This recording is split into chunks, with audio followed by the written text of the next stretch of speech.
सदाबहार सच्ची कहानियों पर आप सभी का स्वागत है। मेरा नाम तमन्ना है। मैं बचपन से ही बहुत ज़्यादा खूबसूरत थी, मगर मेरी बदकिस्मती ये थी कि मैं बड़ी बहन थी और मेरे बाप इस दुनिया में नहीं थे। मेरा कोई भाई भी नहीं था। घर में ही चलाती थी। मैंने ग्रेजुएशन किया हुआ था, उसके बाद टीचर की जॉब कर ली थी।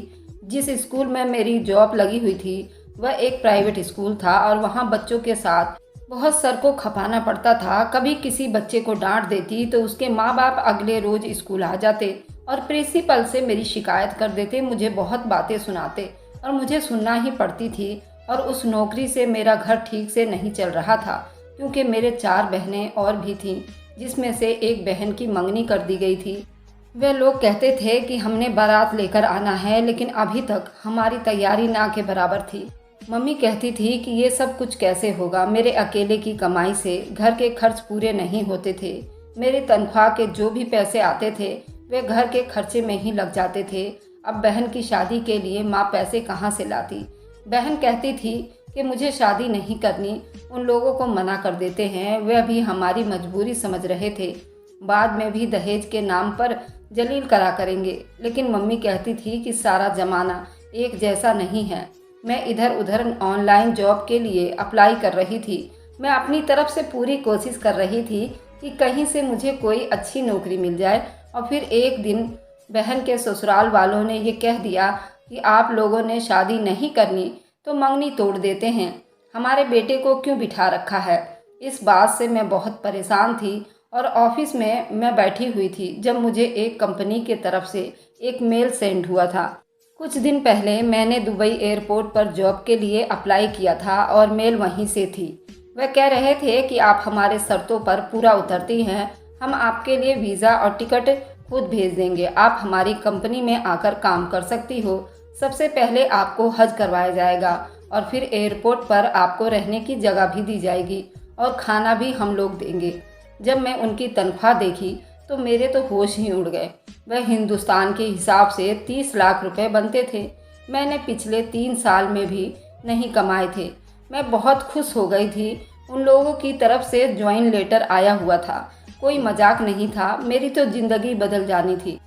उन्होंने नंबर भी दिया हुआ था। मैंने नंबर पर कॉल करके सब जानकारी भी ले ली। उन्होंने कहा कि आपकी बायोडाटा बहुत मजबूत है, हमें उस काम के लिए ऐसी ही लड़की तलाश करनी थी। मैं बहुत ज़्यादा खुश थी, लेकिन दुबई जाना घर वालों को छोड़ना कोई आसान बात नहीं था। घर जाकर मैंने मम्मी को बताया तो उन्होंने कहा कोई ज़रूरत नहीं है घर से बाहर जाना। इतने भी हमारे बुरे दिन नहीं आ गए कि तुम्हें हम काम करने के लिए 7 समुंदर पार भेज देंगे। तुम वहाँ पर अकेली कैसे रहोगी। फिर जो ख़ानदान वाले बातें करेंगे सो अलग से। मैं उन लोगों को क्या जवाब दूंगी। अकेली जवान लड़की को कहाँ भेज दिया पैसों के लिए, पता नहीं वहाँ क्या करती होगी। तुम्हें नहीं पता, लोगों की जुबान बड़ी लंबी होती है।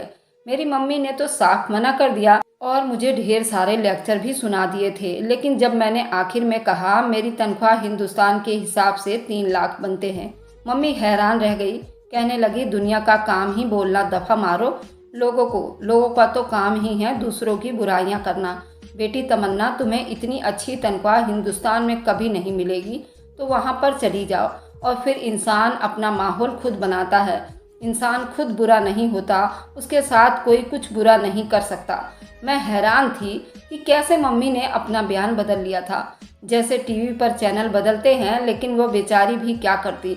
वह सिर्फ माँ तो नहीं थी, मेरी 4 बहनें और भी थीं घर में। और एक बहन के लिए इतना अच्छा रिश्ता भी आया हुआ था, लेकिन वह हाथ से निकल गया था। दूसरी बहन की मंगनी टूटने वाली थी। मुझे पता था कि मुझे कुछ ना कुछ करना पड़ेगा।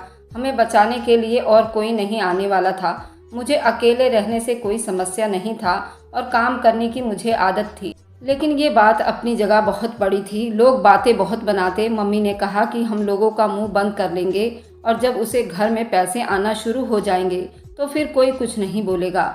मेरी मम्मी भी दरअसल काफ़ी पढ़ी लिखी थी, लेकिन शादी के बाद उनको मेरे पापा ने नौकरी नहीं करने दी थी। फिर जब मेरी मम्मी को एक बहुत अच्छी नौकरी मिल गई, वह जब अपने घर में पैसे लाने लगी, पापा ने कहा कि ये तो सारी फिजूल की बातें हैं कि औरतें बाहर ना निकलें। औरतें बाहर निकलकर बेशक जॉब करें, कोई समस्या नहीं है। मम्मी कहती हैं कि जो लोग ये कहते हैं कि हमने औरतों की कमाई नहीं खानी, औरतों को नौकरी नहीं करने देते। जब उनके हाथों में पैसे आने शुरू हो जाते हैं तो वे लोग ये सब कुछ भूल जाते हैं। ये बात बहुत तकलीफ़ देती है, लेकिन हकीकत, इसलिए तुम्हें परेशान होने की ज़रूरत नहीं है। मैंने अपनी मम्मी की बात मान ली, बहनों से मिली, मुझे वीज़ा भी मिल गया था। थोड़े बहुत पैसे थे जो मैंने अपने पास रखा हुआ था। मुझे कपड़े भी नए लेने पड़े थे। मैंने अपनी तैयारी कर ली थी, सारा सामान पैक कर लिया था। उन लोगों का भी यहाँ पर एक ऑफिस था, वहाँ जाकर मैंने सारी मालूमात ले ली और 15 दिन के अंदर अंदर मैं दुबई चली गई। मम्मी ने मुझे इस तरह विदा किया था जैसे मेरी विदाई हो रही हो। मेरे लिए परेशान भी बहुत थी, पर क्या कर सकती थी। कुर्बानी देने के लिए बस मैं ही मौजूद थी। बाकी बहनों ने तो पढ़ने से भी मना कर दिया था। सिर्फ छोटी बहन ही पढ़ रही थी, उन्होंने पढ़ने से मना किया था। उनको शादी का बहुत शौक था। कहती थी कि बस हमारी शादी करवा दो ताकि हम अपने घर की हो जाएं। उससे भी हमारा खाना पीना और उस घर का बोझ कम हो जाएगा। हमारी अपनी ज़िंदगी होगी, हम अपने घर में इज्जत से बैठ जाएंगे। एक तरफ से बात तो उनकी बिल्कुल ठीक थी, लेकिन आजकल शादी करना कौन सा आसान था। लेकिन अगर महीने के 4 लाख रुपए भेजूंगी तो फिर सब कुछ आसानी से हो पाएगा। इसलिए मैं बहुत ज़्यादा खुश थी, अल्लाह का शुक्र भी अदा कर रही थी। जब हम लोग दुबई पहुँचे तो उसी कंपनी की गाड़ी हमें नज़र आई जिसने हमें रिसीव किया। हमारे बहुत इज्जत की, हमें फूलों की हार पहनाया गया। मेरे साथ 3 लड़कियां और भी थीं। हम चारों को सबसे पहले हज के लिए ले जाया गया। हम चारों खुशकिस्मत लड़कियां थीं जो यहाँ पहुँची थी, लेकिन मैं हैरान इस बात पर हुई कि जिस जगह मेरी नौकरी लगी थी उन लड़कियों ने वहाँ पर काम नहीं करना था। वे लोग उनको कहीं और ले गए। उन्होंने कहा दुबई एयरपोर्ट के अलावा हमारी बहुत सारी ब्रांचें हैं, इसलिए दूसरी ब्रांचों में ये लड़कियां काम करेंगी। दुबई एयरपोर्ट के साथ होटल में मुझे उन्होंने एक छोटा सा कमरा भी दिया, जहां पर बेड के सामने एक अलमारी भी थी और बैठने के लिए टेबल कुर्सी भी लगी हुई थी। अंदर बाथरूम भी था। उन्होंने कहा आप यहीं पर रहेंगी। कमरा काफ़ी चौड़ा था, लेकिन मैंने खुद ही तो रहना था, वहाँ पर कौन सा पूरा खानदान बसाना था। इसके अलावा मुझे नाश्ता, दोपहर का खाना और रात का खाना मिलता था। खाना खाने में कोई तंगी नहीं थी, बहुत ही मज़े का खाना था और आप जितना चाहे खा सकती थी। लेकिन मैं खाना खाने की ज़्यादा शौकीन भी नहीं थी। मैं बहुत ही दुबली पतली सी थी। उम्र मेरी 27 साल की थी, लेकिन लगती थी मैं 21 साल की। मैं बहुत खूबसूरत थी, इसलिए पहले वाली नौकरी भी मुझे मेरी शक्ल के वजह से ही मिली थी। क्योंकि आजकल चाय, कॉफ़ी, ऑफिस या स्कूल हो, कोई भी ऐसी जगह हो, लोग खूबसूरत चेहरे को ज़्यादा ढूंढते हैं ताकि लोग देखें तो समझे कि यहाँ पर तो बड़े बड़े खूबसूरत और पढ़े लिखे लोग काम कर रहे हैं। अजीब बात है कि एक खूबसूरत इंसान शक्ल को पढ़ा लिखा भी बना देता है, भले उसे हिंदी भी ना आती हो। और लोग अच्छी शक्ल सूरत को तो यूं ही रख लेते हैं। बदसूरत इंसान, चाहे उसने कोई सी भी डिग्री रखी हो, लेकिन वह शक्ल से अनपढ़ लगता है। वह हमारे समाज का दस्तूर है जो बिल्कुल भी ठीक नहीं है। जिंदगी जमाने का हिस्सा है, हमें इसी के साथ चलना पड़ता है। 2 हफ्ते तक मैंने दुबई एयरपोर्ट पर ऑफिस का काम बहुत ही आसानी से किया। मुझे फ़ाइल दी जाती थी और कहा जाता था उसमें बड़े बड़े लोग जो दुबई एयरपोर्ट से दूसरे एयरपोर्ट जाते थे उनके नाम लिखने होते थे। बस मैं उनके नाम की एक लिस्ट बनाती थी। काम तो बहुत ज़्यादा आसान था। मुझे पहले महीने की तनख्वाह भी मिल गई थी, जिसमें से मैंने काफ़ी सारे पैसे मम्मी को भेज दिए। मम्मी को कॉल की, वे बहुत ज़्यादा खुश हुई। उन्होंने कहा कि आज ही तुम्हारा पैसा मिला है और मैं सोच रही हूँ कि तेरी बहन की शादी के लिए तारीख दे दूँ, लेकिन फिर तो वापस कब आएगी। मैंने मम्मी को कहा मैं जल्दी वापस नहीं आऊँगी, आप बहन की शादी कर दो। मैंने आपको आने से पहले ये बात नहीं बताई थी, लेकिन अब मैं 1 साल से पहले वापस नहीं आ सकती और मैं अपनी बहन की शादी में शामिल नहीं हो सकती। कम से कम उसकी खुशियाँ तो मिल जाएगी ना। कोई पूछे तो कह दीजिएगा कि तमन्ना को छुट्टी नहीं मिला, इसलिए वह नहीं आ सकती। उसमें कोई झूठ भी नहीं है। मम्मी ने कहा बात तो तेरी बिल्कुल अजीब है, लेकिन क्या किया जा सकता है। मैंने कहा आप ये पैसे शादी के लिए रख लीजिए, अगले महीने मैं फिर से भेज दूंगी। आप लड़के वालों को 2 महीने की तारीख दे दो। 8-10 लाख रुपए के अंदर तो अच्छी वाली शादी हो सकती थी। मम्मी ने कहा ठीक है, तू बिल्कुल ठीक कह रही है। बहन भी बहुत खुश थी और माँ भी। लेकिन फिर अचानक से ऑफिस वालों ने कहा आपका ट्रांसफ़र दूसरी जगह कर दिया गया है। मैंने कहा क्या मुझसे कोई गलती हुई है? तो उन्होंने कहा कि नहीं, आपका बहुत अच्छा काम है। वहाँ पर काम ज़्यादा होता है, इसलिए सोच रहे हैं कि आपको वहाँ भेज दें और आपकी तनख्वाह भी वहाँ जाकर हिंदुस्तानी 5 लाख हो जाएगी। मैं तो खुशी से निढाल हो गई थी। मैंने सोचा कि ये तो मेरी ही किस्मत खुल गई है। शायद मेरी मांगी हुई सारी दुआएं आज ही कबूल हो गई थी। मैंने कहा ठीक है, मुझे कोई समस्या नहीं है। मैं दूसरी ब्रांच में चली गई, लेकिन हैरानी की बात ये थी कि ये जगह ऑफिस जैसी नहीं लग रही थी। खैर, मुझे एक कमरा दिया गया और ये बहुत ही ज़्यादा गंदा था। उसके बिस्तर से बदबू आ रही थी। उसके अलावा जो खिड़कियाँ के शीशे भी थे, उनमें से कुछ दिखाई नहीं देता था, क्योंकि उनके ऊपर मिट्टी धूल जमी हुई थी। मैं हैरान थी। ये जगह छोटी सी थी, यहाँ सफाई नाम की कोई भी चीज़ नहीं थी। और ऑफिस वालों ने कहा था कि एक बड़ा ऑफिस है, लेकिन यहाँ की हालात तो बहुत गंदे थे। ये कमरा रहने के काबिल नहीं था। सोचा कि मैं मैनेजर से कहती हूँ कि मुझे कोई साफ़ सुथरा कमरा दे दिया जाए, लेकिन मेरे कदमों तले से ज़मीन निकल गई जब मैंने दरवाजे को खोलने की कोशिश की और वह खुला नहीं। मुझे एहसास हुआ कि दरवाजे को बाहर से लॉक कर दिया गया है। शायद किसी ने गलती से कर दिया था, लेकिन मैं बहुत घबरा गई थी। दरवाजे को झकझोर कर रख दिया। मैं यहाँ पर हूँ, मुझे खोल दो। मेरे दिल की धड़कन बहुत तेज हो गई थी। मुझे बहुत डर लग रहा था, लेकिन थोड़ी देर के बाद दरवाज़ा बाहर से ही खुला और एक आदमी आया। मैंने कहा मुझे यहाँ किसने बंद किया था? उसने कहा गलती से बंद कर दिया होगा, आप परेशान ना होएं। मैंने कहा मुझे यहाँ से जाना है, तो उसने अचानक से मुझे 2 कदम पीछे किया, बल्कि थोड़ा सा धक्का देकर दरवाजे को बंद करके लॉक करके चला गया। चाबी उसने अपनी जेब में रख ली।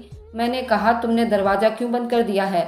मेरा दिल बुरी तरह से धड़क रहा था। मुझे अपने दिल की धड़कन कानों में सुनाई दे रही थी। ऐसा लगता था कि मैं मर जाऊंगी। मुझे अब समझ आ गई थी मेरे साथ क्या होने वाला है। उसने कहा कि हम लोगों ने तुम्हारे मैनेजर को तुम्हारी कीमत दे दी है और अब तुम अपना मुंह बंद रखो। इस आदमी ने मुझे धक्का देकर कमरे के अंदर कर दिया। उसके बाद मुझे मेरी सबसे कीमती चीज़ छीन ली गई। मेरे साथ इतना बुरा सलूक किया गया, मैं बता नहीं सकती। मुझे अभी तक यकीन नहीं हो रहा था कि मेरे साथ ये सब कुछ हो गया था। उसका मतलब ये सब लोग झूठ बोल रहे थे। यहाँ पर किसी भी लड़की को नौकरी के लिए नहीं बुलाया गया था। सबको झूठ कहा गया था। ये लोग फ्रॉड थे। इस तरह से दूसरे मुल्कों से लड़कियों को गलत काम करवाने के लिए, दे धंधा के लिए बुलवाया जाता था।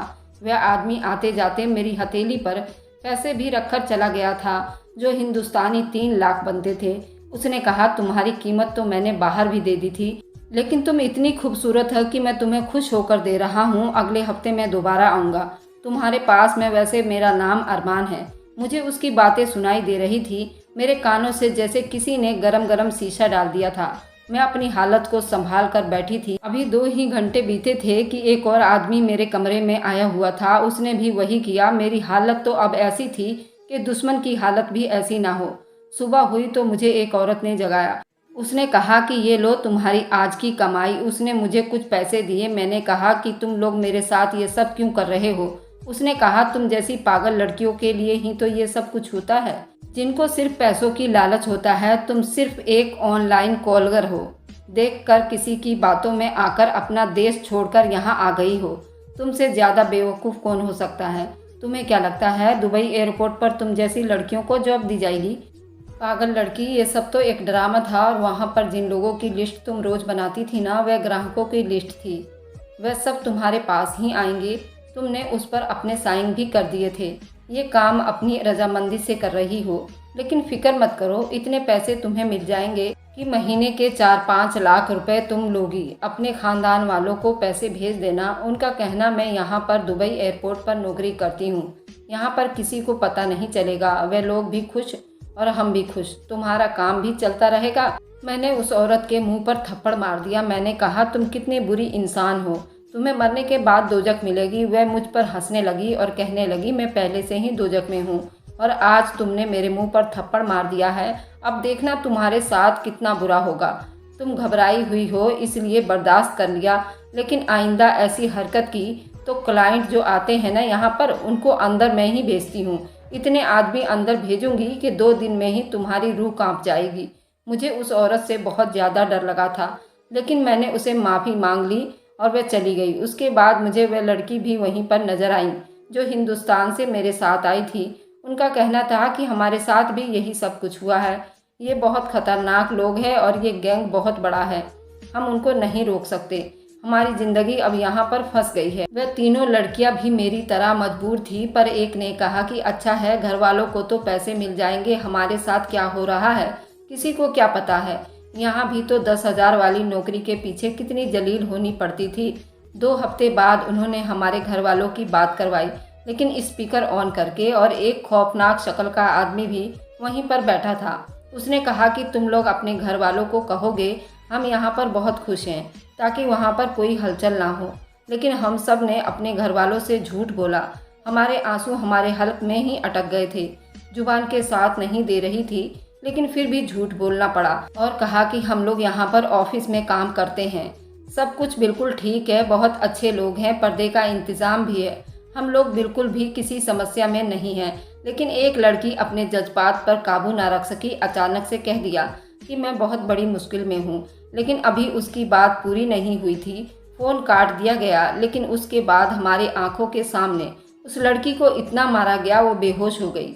हम बुरी तरह डर गए। पहले दिन जो आदमी मेरे कमरे में आया था, वह दूसरे दिन भी आया था। उसने कहा कि मैं उसको बहुत अच्छी लगती हूँ।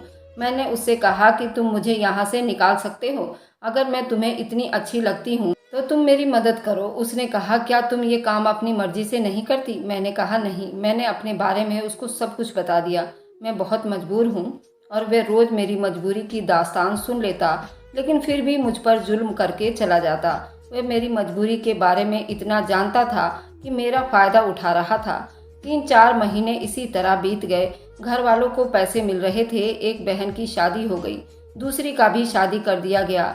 मैं तो बहुत डरी हुई थी। मैंने उनको कुछ बात नहीं बताई थी। अगर बताती भी तो क्या बताती कि उनकी बेटी के साथ ये सब कुछ होता है, तो वह तो जीते जी मर जाते। एक दिन अरबान ने मुझे कहा कि ठीक है, मैं तुझे यहाँ से ले जाता हूँ, लेकिन उसके बाद ये लोग तेरे पीछे आए, फिर मेरी जिम्मेदारी नहीं होगी।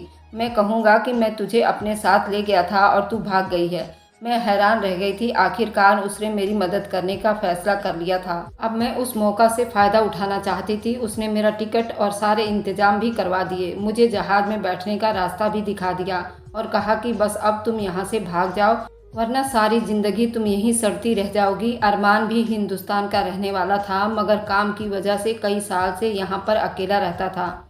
उसकी पत्नी और बच्चे हिंदुस्तान में ही थे। खैर, मैंने उसका बहुत शुक्रिया अदा किया। उसने कहा कि किसके लिए शुक्रिया अदा कर रही हो? मैंने कहा तुमने मुझ पर बहुत बड़ा एहसान किया है। वह लोग तो मुझे वहाँ पर तो इसलिए लेकर गए थे और मैं बेवकूफ़ जो पैसों के लिए यहाँ आ गई थी। उसने कहा कि पगली, तू बहुत खूबसूरत है, मैं पहले से ही शादीशुदा हूँ, वरना तुझसे शादी कर लेता। उसने मुझे एयरपोर्ट का रास्ता भी दिखा दिया। खुद उन लोगों को फ़ोन करके कहने लगा कि वह लड़की तो भाग गई है, मुझे बाथरूम में जाने का कहकर चली गई है, पता नहीं कहाँ चली गई। मैं सोच रही थी कि उन लोगों को तो कोई फ़र्क नहीं पड़ता था। एक लड़की भाग जाएगी तो उन्हें मुझ जैसी बेवकूफ़ और मजबूर लड़कियां और मिल जानी थी। लेकिन अब मैं हिंदुस्तान वापस आ गई थी और पुलिस वालों को सब कुछ बता दिया था, पर मैंने अपने ख़ानदान वालों से कुछ भी नहीं बताया था। जब मम्मी ने कहा कि इतनी अच्छी नौकरी छोड़कर क्यों आ गई, अब मैं उनको क्या बताती कि मैं वहाँ पर क्या कर रही थी। मम्मी की बातें सुनती रहती। 4 लाख की नौकरी छोड़कर आ गई है, ये लड़की पागल है, अब इस घर का क्या होगा। वाकई मेरे इतने हिम्मत नहीं थी कि घर चला सकूं, लेकिन फिर भी खुद को किसी तरह संभाल कर एक छोटी मोटी नौकरी कर ली। मेरी मम्मी मुझे पूरा दिन ताने देती रहती, लेकिन वह नहीं जानती थी कि मेरे साथ वहाँ पर क्या हुआ था, इसलिए मैं चुप रहती हूँ। पर मैं अपनी माँ को क्या बताती, मगर मेरी माँ मेरा दिल बहुत जलाती रहती। लेकिन मेरी किस्मत में शायद यही लिखा था। अब मैं यहाँ पर 30,000 की नौकरी कर रही थी। मम्मी को कैसे कहूँ कि इसी से गुजारा करूँगी, मगर अब हर टाइम मैं डरती रहती हूँ। क्या दुनिया में सब कुछ पैसा ही होता है? पैसे के अलावा आपकी कोई इज्जत नहीं कर सकता। मैं सोचती हूँ सब कुछ मम्मी को बता दूँ, शायद मेरी माँ को मेरी हालत पर तरस आ जाए। मैं वहाँ पर कितने जुल्म सहकर आई हूँ। अब आप लोग ही बताएं कि मुझे क्या करना चाहिए। अपनी मम्मी को सारी बात बता देनी चाहिए या सारी ज़िंदगी इसी तरह गुजार दूँ? कमेंट सेक्शन में ज़रूर बताइएगा। दोस्तों, ये थी आज की कहानी। पसंद आए तो लाइक एंड शेयर कीजिएगा। हमारे चैनल को सब्सक्राइब करना ना भूलें, ताकि हर आने वाली वीडियो का नोटिफिकेशन आप तक पहुंचता रहे। Thanks for watching, like and subscribe. मिलते हैं हम अपनी अगली कहानी में। सदा मुझ पर अपना स्नेह और प्यार बनाए रखें। सभी को मेरा प्यार भरा नमस्कार।